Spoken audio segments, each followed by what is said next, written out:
प्रश्न है, किसी वस्तु के विक्रय मूल्य में 50 रुपये की कमी कर देने पर 5% का लाभ 5% की हानि में बदल जाता है। वस्तु का प्रारंभिक विक्रय मूल्य क्या है? क्रय मूल्य 100%। तो 5% लाभ पर प्रारंभिक विक्रय मूल्य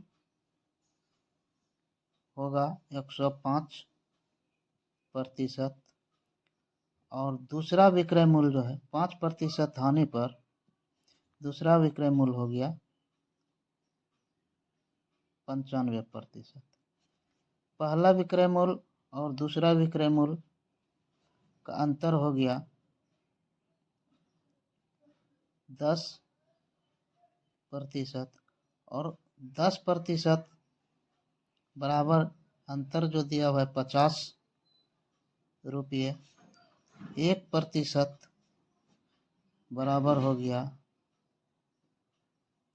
5 रुपये।